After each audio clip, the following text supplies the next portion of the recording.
So it's 10 a.m. Pacific time. Welcome, everyone. Thank you so much for tuning in to Ask a Scientist. Ask a Scientist is a new campaign that the SF Estuary Partnership is running just to give the general public a chance to ask questions to local scientists that are working to protect, restore, all of the good stuff for the SF Bay and the Sacramento-San Joaquin Delta. My name today is, every day, my name is Diana Fu. I am with the SF Estuary Partnership. We do a lot of important work just in the estuary, the San Francisco Estuary. For those of you who don't know, the San Francisco Estuary is actually the San Francisco Bay, and it's upper estuary or the upper watershed of the Sacramento-San Joaquin Delta. So that's all part of one system. We coordinate all sorts of different agencies and organizations, and we do a lot of project management to restore, protect, again, just doing a lot of environmental work for our waterways and wetlands and the communities that live in those watersheds and near those wetlands. So my guest today is Christina Toms. Christina, would you like to introduce yourself? Sure. Hi, everyone. My name is Christina Toms. I'm an ecological engineer and senior environmental scientist at the San Francisco Bay Regional Water Quality Control Board. I'm our staff lead on issues related to estuarine ecosystem protection and restoration, as well as nature-based climate change adaptation around the shoreline of the bay and along the outer coast, to be clear. Okay, awesome. To be clear, funny you say that.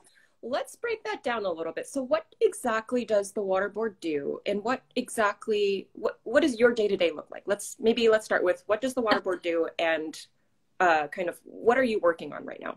Sure. So the Water Board, we're a division of the California Environmental Protection Agency.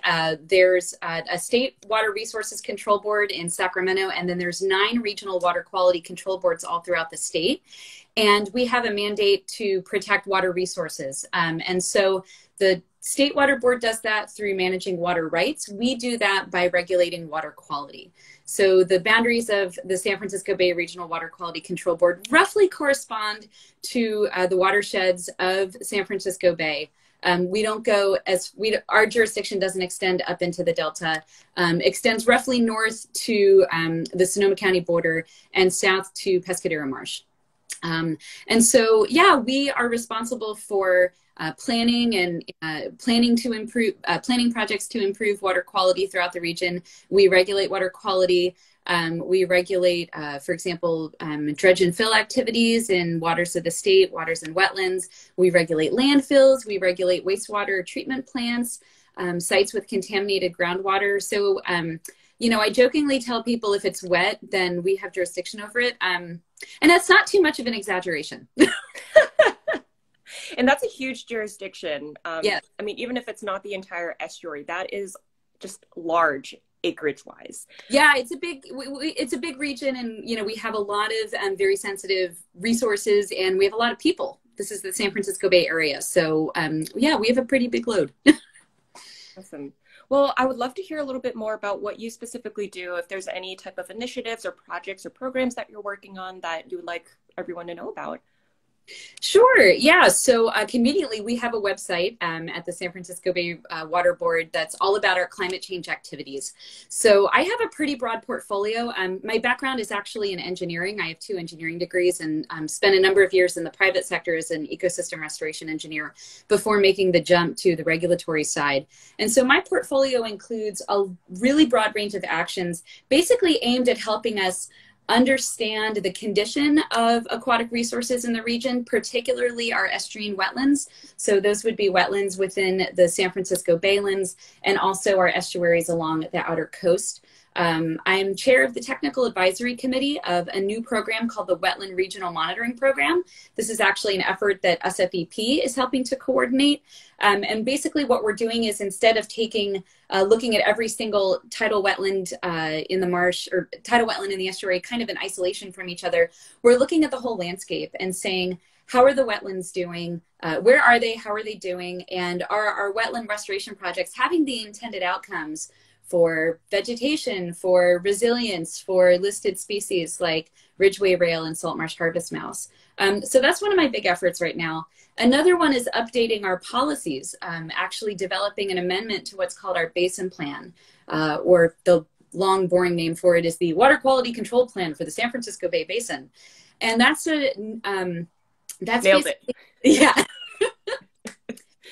And that's clarifying our regulations. Right now, the basin plan doesn't say anything about climate change. And climate change is going to impact every single element of water resources and water quality in our region, and really all regions. But especially here, you know, as you noted, we're at the bottom of the largest estuary on the Pacific coast. And so climate change is going to impact not just things like rising sea levels, but also the timing and the frequency and the intensity and duration of stormwater runoff, of the fresh water that actually enters the estuary from the Sacramento-San Joaquin Delta, from our other regional tributaries like the Napa River, Alameda Creek, Coyote Creek. So we really need to make sure that our regulations are ready for that, that they are, and that our programs respond to the threat of climate change. And so I'm leading the first of what's likely going to be a series of basin plan amendments to make sure that our regulations are climate ready. And this first one is specifically focused on the health and resilience of the baylands and the shoreline, and actions that we can take to really improve the long-term landscape scale resilience of those aquatic resources. I also help coordinate the San Francisco Bay Shoreline Adaptation Atlas, which is a project being developed. We fund the San Francisco Estuary Institute to develop that. And it's a blueprint basically for how and where certain nature-based climate change adaptation solutions, such as wetland restoration and beach enhancement, where that could be done along the San Francisco Bay shoreline. And then finally, I advise a lot of individual projects. So for example, South Bay Salt Pond Restoration Project, the planning that is being invested right now in Highway 37, making that a more climate resilient infrastructure component. So all sorts of projects all over the estuary. So, and also again, on the outer coast. So projects in Tamales Bay, projects down in Pescadero, down in Half Moon Bay. Yeah, so I'm busy. You are one busy woman. I will say that. I would love to hear more about wetlands, because that was the first thing you mentioned, the Wetlands Regional Monitoring Program. Mm-hmm. Tell me, why are wetlands so important to the Bay? They're just so awesome. I could talk about that for a really long time. Hours on Instagram Live talking about wetlands. So one of the things that's important to recognize is that the San Francisco Estuary has lost over 90% of its historic wetlands. And wetlands are tremendous ecosystems. They help buffer the shoreline from waves and erosion. They are incredibly important to filtering pollution from the Bay. We often call them the kidneys of the Bay. I'm a bit of a wino, so I might refer to them as the liver of the Bay. But they're really critical to removing and transforming lots of pollutants in the Bay that would otherwise be a real problem and pose a real problem to water quality. One of the reasons the Bay is so polluted is not only due to the development that we've seen along the Bay and in its watersheds, but due to the loss of wetlands within the system. They're incredibly productive. They're, in fact, tidal wetlands are the most productive ecosystem on Earth. And about 3/4 of the types of seafood that people eat have some kind of life stage that is dependent on estuarine wetlands. And they're also obviously home to an incredibly diverse array of wildlife. Here in San Francisco Bay, they're of crucial importance to shorebirds and waterfowl. We're a major stop on the Pacific Flyway. There's, you know, all sorts of endangered species that are really dependent on these ecosystems. So, and also they're just cool to look at. They're really, I did you know, those of you who follow me on Twitter did a little thread last week about, you know, flowering plants and wetlands. And they're just really complex, interesting ecosystems to work in. Everyone should love them. Okay. Yeah. I mean, I totally agree. I mean, I live in Alameda. I love just like going, there's like a little bit of like a tidal marsh near where I live. And when the tide is low, all these birds come flocking over and they're kind of just there hanging out, snacking. And I'm kind of just there hanging out with them, taking photos and all of that. The buffet Dead in our tidal marshes, yes. Yeah, no, fantastic. I would love to hear more about kind of like the intersections between wetlands and climate change, because you did mention you do a lot of climate change kind of policy work. Mhm. I think just to kind of break it down for everyone who's watching, what exactly is climate change going to do to wetlands, or how is it going to affect wetlands, those communities that, you know, live around wetlands, and also the wildlife that depend on these wetlands?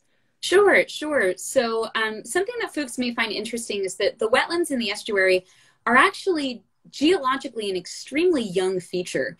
They're really only between like 10 to 15,000 years old. If, you know, Young. yeah, well, I mean, you know, comparatively. so it's all relative. You know, so these are relatively young geologic features that that basically emerged as rates of sea level rise from the melting of the glaciers and the ice caps during the last ice age. That the Earth experienced very rapid rates of sea level rise. And it wasn't really until those rates began to slow down that these extensive marshes were able to form along the edge of the shoreline. You know, the shoreline of San Francisco Bay, what we know of as San Francisco Bay, was a river floodplain. The shoreline was all the way out by the Farallones. And so they exist in a pretty delicate balance between, it's basically a race between how fast sea levels rise and how fast the wetlands can accrete sediment and organic material to really keep pace. Because if they don't keep pace, then they're not a wetland anymore. They drown, they turn into a mudflat. And so we've already lost, due to colonization of the estuary, we've already lost so much of our historic wetlands that there's a very, very major risk. And there's been a lot of research on this specifically in the estuary. There's a real risk that climate change will drown many of the wetlands that remain. And, you know, that doesn't mean that all the wetlands in the Baylands are at risk of drowning, but particularly where they're disconnected from their watersheds and where there isn't enough sediment to help them keep pace with sea level rise, it's a real risk. And so, you know, from the Water Board's perspective, if climate change threatens wetlands, then since wetlands are so critical to the water quality, the health of the bay, the health of these ecosystems, then we have to do everything in our power to help protect those wetlands and give them really the tools and give them the ability to keep pace with sea level rise. And so that's kind of the core of a lot of my work, is figuring out what are the processes that sustain these wetlands, and what are the knobs and dials that we can turn as a regulatory agency to help support those processes. Okay, yeah. Oh, and I see some questions coming in, which is great. We're going to save questions for, let's say, about 7 more minutes, so we can take the last 10 minutes to answer all of the audience's questions. I wanted to just kind of debrief what you just said here. So it sounds like to me, you know, when the estuary was colonized and people started industrializing, you know, the shoreline and the bayfront and all of that, we started losing wetlands. Mm-hmm. And then now on top of that, we're also facing climate change, which causes our sea levels to rise and then will cause drowning of the wetlands. Is that correct? So they're kind of, yeah, we're coming out of, just when we were, you know, thinking about restoring and coming out of, you know, this dark period of losing our wetlands, now we have this new threat of climate change. Yeah, and, you know, in a lot of ways, the actions that we've taken in the past have kind of magnified the current threats. So, you know, for example, a lot of San Francisco estuary is very urbanized. And we've really disconnected our marshes from watersheds. We've disconnected them from upland landscapes. And a lot of the recent science, for example, the 2015 Baylands Ecosystem Habitat Goals, which was developed by a broad coalition of Bay Area agencies and entities, including the San Francisco Estuary Partnership. SFEI, it's the Estuary Institute, led that work. And what the Baylands Goals really synthesized was that tidal wetlands are at their best, they're at their healthiest when they're connected to adjacent landscapes, that, you know, they really need to have robust connections to the open bay, to subtidal habitats, and to upland habitats, to rivers and creeks and floodplains and grasslands. And it's really that kind of connectivity that provides health and resilience to these systems. And in these very urbanized landscapes, we've really fragmented the habitats, and we've isolated them from the other landscapes and the other processes that help keep them resilient and healthy. So for example, a lot of our tidal wetlands, they're not connected to watersheds anymore. So the sediment that is coming out of these watersheds when we have a big rainstorm is not really making it to those marshes. Or it's making it there, but in a very limited indirect fashion. It's not immediately, flooding over the marsh and depositing that sediment like it used to. And so in that way, the legacy impacts of colonization in the estuary have kind of made a lot of the wetlands in our system ripe for being vulnerable to climate change. But it's not hopeless. There's a ton that we can do to build more resilience into our ecosystems, to provide our wetlands and our rivers and creeks with the space that they need to be healthy and be resilient. That's kind of the great thing, is that we're very fortunate here in the estuary to have this very robust science community that's saying to us, look, here are the tools, and there's research that demonstrates that it works. And so now we just need to get to work building a more resilient estuary. Yeah, totally. I'm really glad that you mentioned hope.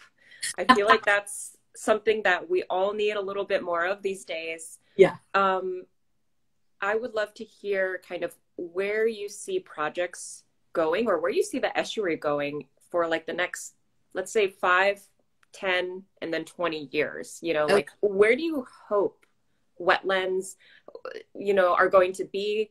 Where do you hope we're going to be, just as people, with, sea level rise and climate change, wildfires, all of that? Like, where do you kind of see? I realize it's a very big question. Well, it's really easy, especially when you work in this space all the time. It can be really easy to get bogged down, and it can be really easy to lose hope and kind of throw up your hands and say, and there's a lot of bad actors out there, and say, it's too much, it's too overwhelming.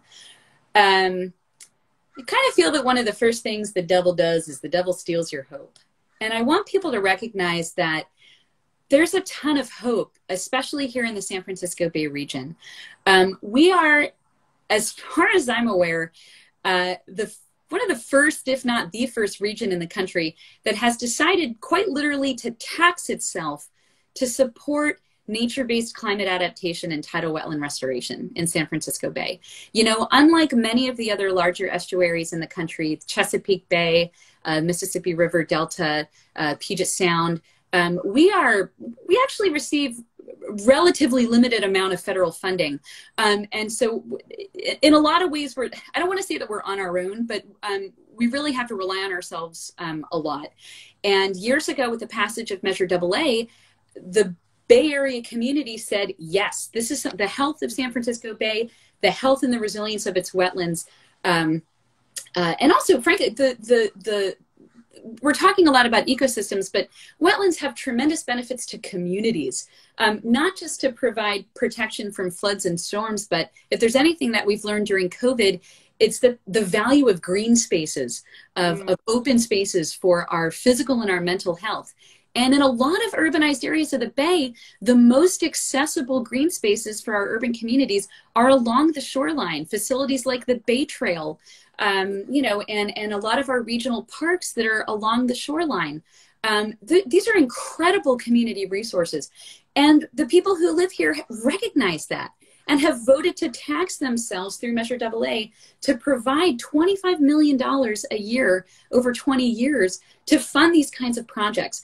And that's incredibly hopeful. I mean, that, a lot of people talk a good game, but when it hits their pocketbook, they're not as I was just going to say, you can talk the talk, but people here are walking the walk. They are coming together. Exactly. Bay Area residents are walking the walk. And I think, we really have to hand it to historically, groups like Save the Bay, San Francisco Baykeeper, who for decades have helped raise public awareness and public consciousness about the importance of the Bay and the health of its ecosystems and what it means to communities. And so I see a lot of actions being taken at the individual level, at the community level. There's a lot of collaboration between different agencies here in the Bay. A lot of communities, you know, towns and counties are recognizing the need to not only develop their own strategies for adapting to climate change, but to work with each other. It's not entirely universal. There's some communities in the Bay are doing a little better than others, but you know, some of that is frankly due to resource limitations, and you know, I think equity is a huge part of this.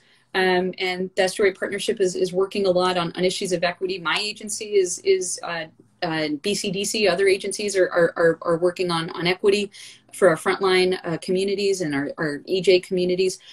So I actually have a lot of hope. I think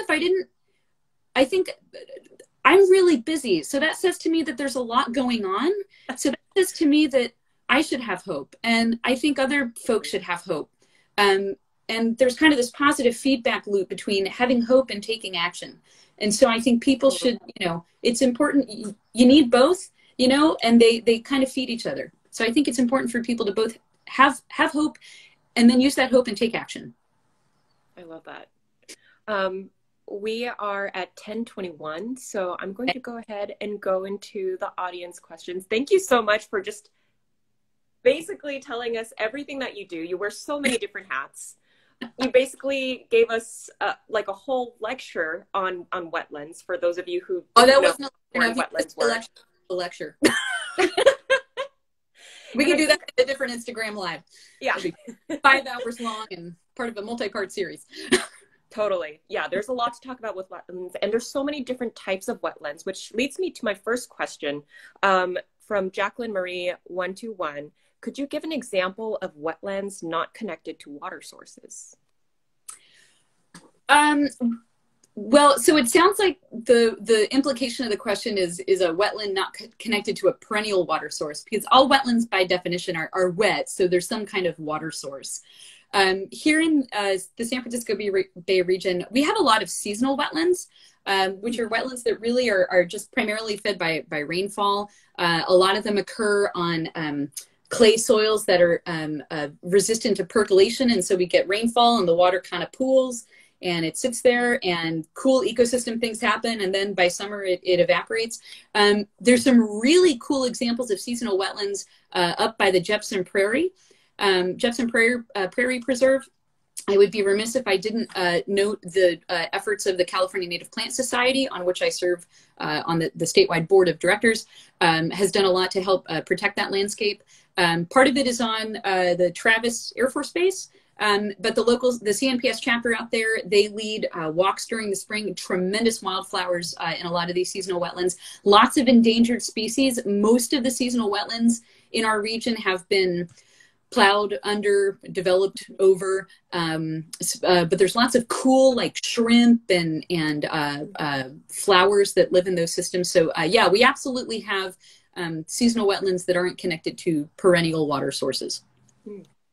Okay. Awesome. Thank you for your question, Jacqueline. I'm going to some other questions here. I have a question from Tommy. The impact from climate change is obvious. Have you found that legislation has been more proactive or reactive? Ooh, that's a good question. Well, legislation covers a really, really broad, range. So there's, national legislation, statewide legislation, local legislation. I think locally, I think a lot of legislative efforts are certainly moving in the right direction.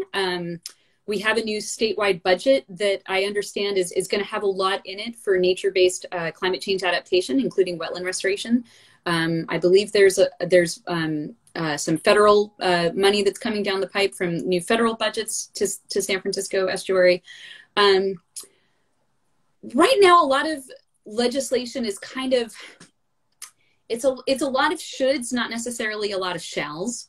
You tend to get a little bit more pushback when you move into the shalls than the shoulds. But I think we're moving in the right direction. And I think, especially here in the Bay Area, a lot of our elected leaders really do recognize the threat and are, you know, helping to lead the charge to engage communities and do the right thing and help support regional resilience. Awesome. Thank you, Tommy. We are coming up to the half-hour mark, so I'm going to start wrapping it up. And actually, we have a great question to kind of start winding things down. This question is from Alex. Do you have a favorite part of the estuary to spend time in?